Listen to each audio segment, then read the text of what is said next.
The press.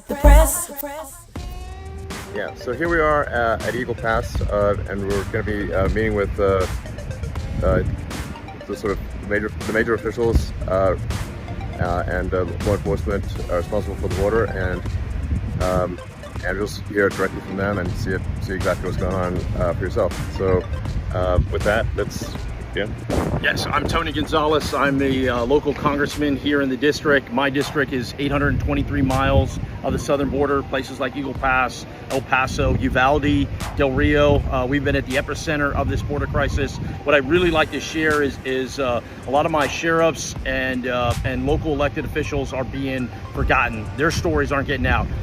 Some stories are, but a lot of stories aren't. The first person I'd like to hear from is Randy Brown, who is the sheriff of Medina County. It's about an hour away from, about 100 miles away from here. And Randy's behind us now. You want to come over here, Randy? And just the question I have is what's happening in your county? This is 100 miles away. And just imagine, like, you're just talking to America here, and people just want to understand exactly what's going on, but assume that people do not know what's going on.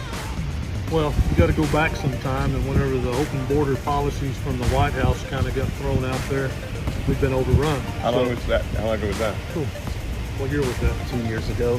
We're on our third year. We've been battling it for 2 years, and okay. So you're saying there's been an open border policy essentially for the past 2 years? It's an invitation. An invitation. That's how I read it. That's how it was told from the White House. So okay. They don't have a clue what's going on here, I don't think, because if they did, maybe they would care. Maybe they would. I don't know. How does the train impact you? Because the trains have been a big story lately. There's a train just over here. This is kind of where it starts, Elon. Okay. Where you see, all these thousands of people on a train. This is where they're coming through, but it doesn't end here. It just starts here. Yeah. Medina County is where they're going to make it to the big cities like this. Two major rail lines come through my county, and on those illegal rides, they actually control the trains because they know how to crank down the brake on the car so when it passes a heat sensor, the conductor has to stop the train and illegally get off. The people come to get them, and all the stolen vehicles they're stealing from all over the country. Nearly every one of them's in a stolen vehicle. Okay. So then we get involved, and then they're trespassing on private property. Okay. And when you do get behind them, they run through fences, they run over equipment. Irrigation stuff is important to the farmers. They run over their equipment, they tear it up. We tear up vehicles trying to hold the line. We're trying to hold the line 100 miles away because the line is not getting held here. Because it's not that complicated to close the border. It really isn't. And that's the aggravating part. I think any sheriff will tell you the same thing. All right. Well, and just again, just assume that this is really just for the general public, and so we want to just frame the situation because not everyone knows like magnitude and is this normal, or is it like so just if you could just frame the situation for the general public, that would be helpful. What terrifies me the most is we're seeing historic 11,000 people coming over daily for the past week. Here in Eagle Pass alone, 2,500 people, over 5,000 people in detention. But what worries me the most is this, in many cases, feels normal. The part that doesn't make it out on some of the news stuff is there is a golf course. We're literally standing in front of a golf course, and you have people playing golf as if it is normal. To the right, you have people that are coming over illegally. I mean, it is upside down. And like Elon said earlier, I believe in legal immigration. I think legal immigration is important. And what happens is when you grant people that have come over illegally these different opportunities, you completely undermine the legal system. I think like the stuff we were talking about in the car, the magnitude of the situation. The magnitude of it, yeah. So it's like the fact that we are seeing all-time highs in illegal prostitution, and that ramp is increasing. Yes. So these are really important points because the public isn't. I think it's not necessarily clear to the public. Is this normal, or are we seeing an accelerating crisis? It's not getting better. It's getting worse. Last Friday a week ago was a historic number, 11,000 people that came over. Okay. And then on Monday, that number increased. Today is Thursday, and that number increased. We're only going in the wrong direction. This is a week. What happens 2 weeks from now? It's the wrong way. Okay. So basically, we're seeing unprecedented, all-time highs, and increasing. And spreading. It's not in just one area. It's not just like it's just one city or one town, and not even one state anymore. You know, it's not, we're talking about New York today, but Chicago, you're hearing it there, LA, Denver, there's all these other places where it's just spreading, just continues to get bubbling up. And just to quantify it, I think you said 2,000 a day or something, just in this location. Just here, yeah, just here. So that's like over 700,000 a year. Just in this one location, yeah. Okay, just 700,000 so illegal immigrants a year. Just in this one location. Just in this one location. Okay. El Paso, right now in El Paso. That's higher than the population of Wyoming. FYI. Yeah. Yes. Yeah. Yeah. Okay, and that's just one location. What is the total number from all locations roughly per In the year? millions. I mean, it's literally millions, and those are just the folks that we know have engaged.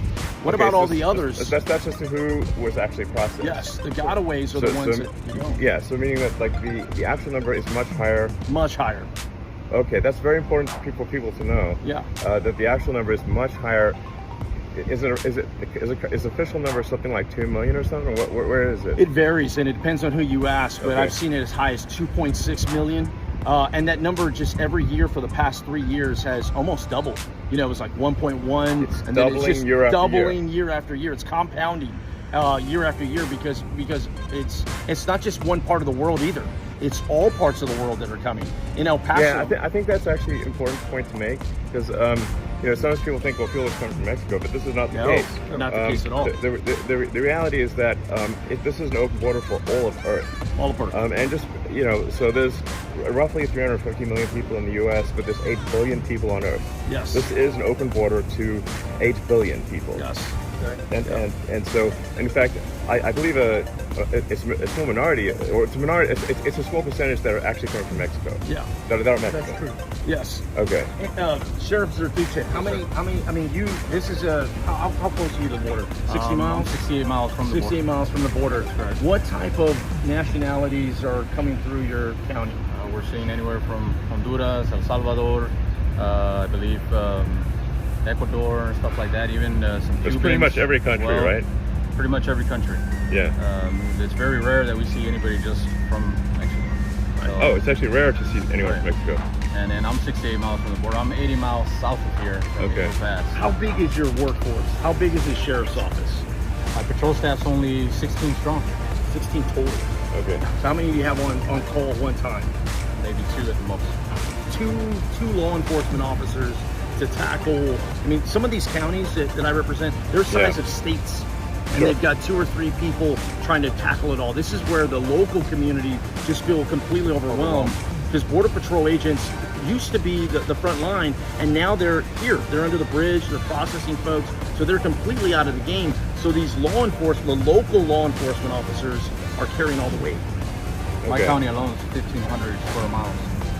And Right. So that's not possible, really. very difficult to handle. Yeah. Okay. And so and just it's worth going over a bunch of things that you mentioned to me, which is like there's almost no repatriation. Right. This is another thing that I found surprising. Basically, once somebody gets in, they're in. Yes. There's essentially no. There's in theory repatriation. In theory, flying back. Yes. And I believe you talked to the president of Guatemala and asked him if, would they take people back, and he said, of course. Yes, I said I'll take every single one of them. Yeah, no problem. No problem. All you got to do is ask Call, us. yeah. Ask, just call. The White House just needs to call. Exactly. Okay. And every white. And Seems like that's not a difficult thing. Elon, every White House has done that. Okay. Whether it was Trump, whether it was Obama, whether it was Clinton, whether it was Bush, every single White House has had a border issue, and every single one has had to handle it the same way. Okay. By essentially going, we can't let everybody in because it's going to overwhelm us. You're gonna abide by the laws, and if you don't qualify for asylum, we're going to send you back. And as soon as you start doing that, it alleviates the stress. This administration hasn't done that yet. Okay, so and just so of the sort of roughly 2.5 million processed illegals, and then it's maybe as much as twice double that or something. I don't know. So, Gotaways. Yeah. call it like 4-ish million, maybe 5 million total processed and unprocessed. how many of the 4 or 5 million legal immigrants are sent back to their countries every year? I'll give you an example. Here in Del Rio sector is one of 9 sectors, okay? We're getting over about 2,500 people coming over illegally a day. And we are repatriating or sending 0 back. Zero. So Not, zero is quite a small number. yeah, exactly.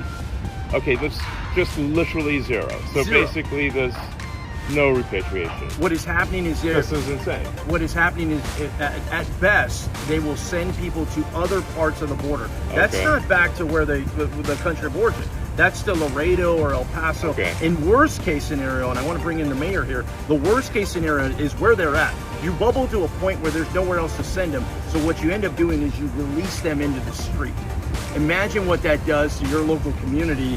This is the mayor How of you doing? Eagle Pass. Welcome Hi. to Eagle Pass. Rolando Salinas, mayor of the city of Eagle Pass. Hi. And it's been a rough. Oh, a nice town. Thank you. Thank Yeah, you. just FYI, in case people are wondering whether Eagle Pass is like a rundown town. It's actually really clean and nice, just FYI. Thank you so much. You Yeah. know, we're a city of 28,000 people, and we've had 19,000. I'm sorry, maybe talk to the camera, I suppose. Eagle Pass is a city of 28,000 people. We've had over 19,000 people in the last about 10 days come in, so we don't have the resources. It's like, wait, more people are coming in by far, than it's exceeding the population of the town on a regular basis. Absolutely. We don't have the resources to Mayor, control. will you talk about the hospital? Absolutely. I think that's a Absolutely. piece that a lot of people are missing. Eagle Pass has one hospital. So you have thousands of people visiting this hospital. People are getting frustrated. The safety's taking a toll. People can't get medical care, our local constituents, because they're treating people that are coming in from other countries. It's just, There's only so many doctors. there's only so many doctors, only so much we could do. The thing is, they're coming in without consequence, and the word gets out back to the countries, hey, come to the U.S., come to Eagle Pass, come one, come all kind of situation. And it's disappointing that we don't have a reform where we can solve this issue. The other thing about this too, Elon, is it should not be a partisan issue. I get it, the politics in it are lucrative. Exactly. There's certainly a temptation to make it a partisan issue. 100%. Yeah. But this is across the board. I don't care if you're a D or an R, if you vote, don't vote, Yeah. urban America, rural America, everybody's impacted the same way. When the crisis hits your town, it's like a hurricane. When a hurricane hits you, everybody gets washed out, Sure. and it's no different. So I think there's an opportunity here if we can message it in a manner. This is about solutions. Hey, I get the finger pointing. It's easy to say why we got here. It's like, how do we just get out of here? And I think there are some real tangible solutions we can get. Okay, so I guess the first part of this video, and I'll take a minute to upload it once this time, Sure. is just to frame the problem so Yes. that the American people understand the magnitude of the problem, how quickly it is growing, and that there is basically no solution currently being implemented. Yes. Um, Yes. Okay, and just to understand, when you're telling me sometimes people coming through are they have gang tattoos and, and they have the tear tattoo on the forehead. I'm not sure. Maybe that everyone knows what tattooing a tear on your head on your face means. I visited. It's not good. It's not good. It's Okay. nonstop.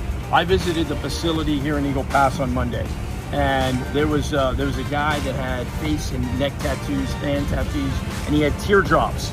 And a teardrop is when you kill somebody. when you kill someone, and then you wear it as like a as a badge of pride. You're actually happy that you've killed someone, Right. and you want people to know it. right. And when someone like that comes through and they say they're an asylum seeker, what do we do? So I'm in there, and I asked the border patrol chief. We're talking about basically a serial murderer. Because he has multiple teardrops. Serial murderer and proud of it. Yes. Yes. This is not somebody you want babysitting. No, subtle. No, not at all. Okay. And so when I asked the Border Patrol chief, I go, hey, what's up with this guy? Yeah. And he asked him in Spanish, he goes, hey, have you ever been arrested before? He goes, oh, of course not. And he's like, no, I've never been arrested. And so what the Border Patrol chief said, he goes, we do not have records from people from Venezuela.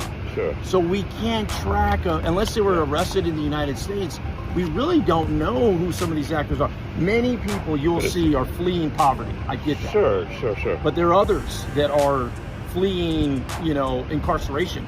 Yes. we are basically, it seems like a place where you can go to get away from the law. Yes.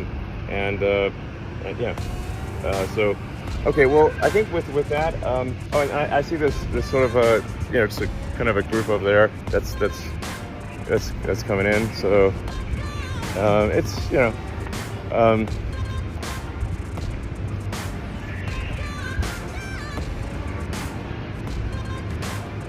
so, you know, this sort of, I don't know if you could really see it. I'll try to switch it around.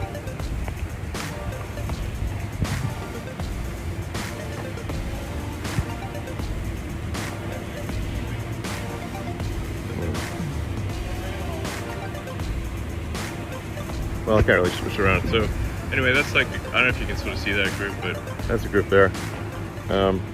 Hot off the press.